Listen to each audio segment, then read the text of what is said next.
Desde o dia 12 de outubro, One Piece está disponível na Netflix numa nova versão dublada em português brasileiro. E muita gente está voltando a assistir pela nostalgia e também tem muitos marinheiros de primeira viagem. No vídeo de hoje eu vou falar com vocês um guia de episódio dessa primeira saga de One Piece, o East Blue. Então, bora lá!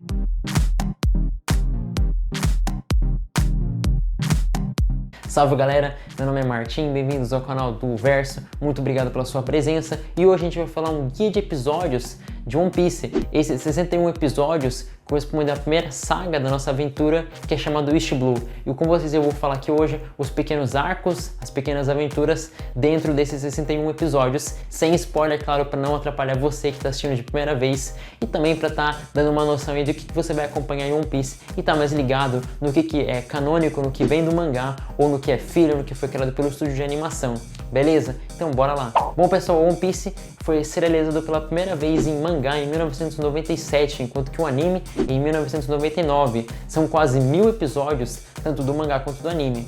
A saga da Netflix que a gente tem disponível é a primeira, chamada East Blue, que corresponde aos 61 primeiros episódios. Para você marinheiro de primeira viagem, East Blue corresponde a uma região do mundo de One Piece. É a região onde os personagens começam sua aventura, eles exploram as ilhas nessa localidade e depois partem para outra aí com mais aventuras. One Piece segue uma narrativa, um estilo aí de narrativa como se fosse uma grande aventura, em que os personagens vão explorando esse mundo onde eles estão presentes. Primeiro arco, os 3 primeiros episódios são chamados de Romance Dawn. É o episódio 1 e o episódio 3, onde a gente tem a apresentação do Luffy, do Zoro, que é um dos personagens também importantes para a obra, e até mesmo da Nami a gente tem uma rápida aparição.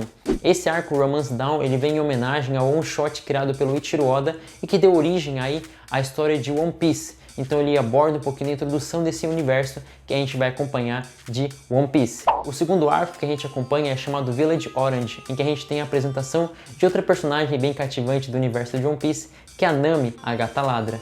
Esse arco corresponde ao episódio 4 ao episódio 8, e a gente tem a apresentação de outros personagens também, como o antagonista Bug, o palhaço pirata. O próximo arco que a gente acompanha é o chamado Vila de Syrup.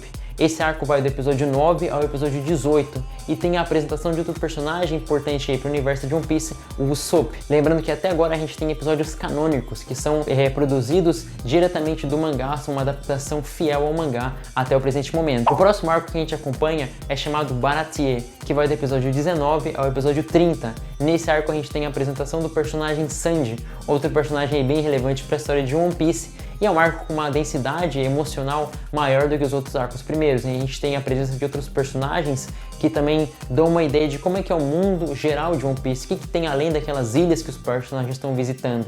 Então tem personagens bem interessantes aí no arco do Baratie, e é um arco um pouquinho mais longo. O próximo arco que a gente acompanha é chamado de Arlong Park e vai do episódio 31 ao 45. Nesse arco a gente tem a profundidade dos personagens sendo explorada, principalmente da Nami. A gente também vai ter a presença de um antagonista chamado Arlong, que dá nome aí ao arco.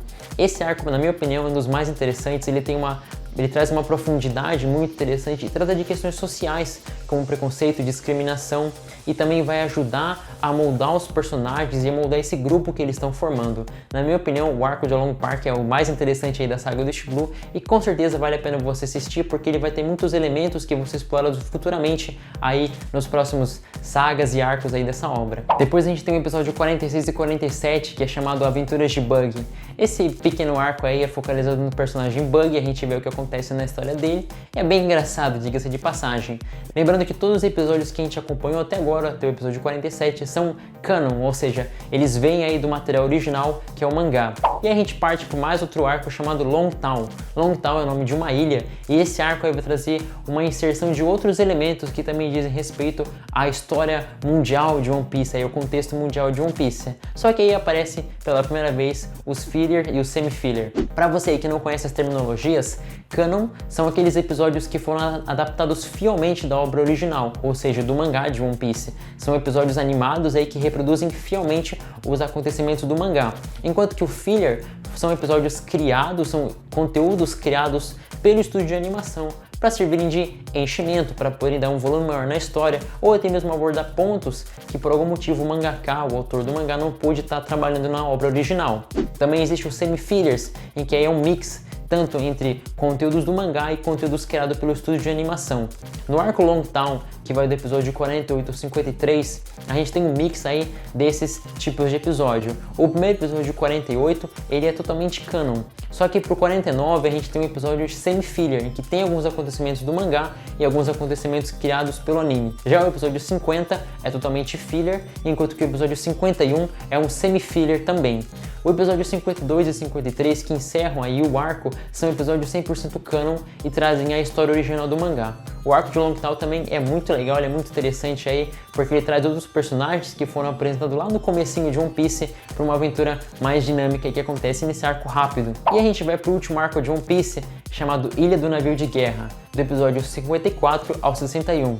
Esse episódio, é importante ressaltar, é quase 100% filler, mas ele vale a pena assistir se você está gostando da obra, se você está achando interessante, vale a pena também assistir. O episódio 54 ao 60, ele é 100% filler, enquanto que o episódio 61, ele é um semi-filler, ele traz o finalzinho aí da história original do anime e coloca os acontecimentos do mangá que vão dar origem à próxima saga de One Piece. Todos esses arcos aí que a gente esteve acompanhando são a saga de East Blue, acompanham aí o grupo de piratas que são apresentados pra gente nessa região do East Blue, e é muito bacana da gente acompanhar. Particularmente para mim o East Blue, ele realmente retrata como é que é One Piece de verdade, é uma grande aventura.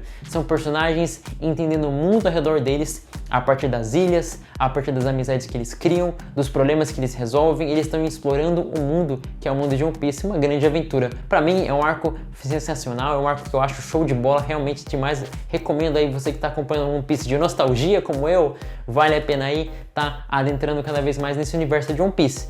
E claro, depois a gente vai ter muitas outras sagas e arcos aí que vão continuar a explorar esse mundo, e a gente acompanha aí, talvez, se você tem interesse, você pode ver um anime legendado, então você pode ver uma serialização do mangá, o mangá também é muito legal, ou então quem sabe esperar aí a Netflix disponibilizar novos episódios de One Piece, a gente espera que isso possa acontecer. Bom galera, esse foi o nosso vídeo sobre a saga do East Blue, os primeiros arcos aí do universo de One Piece, para você entender um pouquinho mais e aí aproveitar muito melhor essa obra. Se você gostou desse vídeo, deixa o seu like, se inscreve no canal e apoie o trabalho do Duoverso. Diz aí para mim nos comentários qual o seu arco favorito da saga de One Piece do East Blue. Muito obrigado e até a próxima!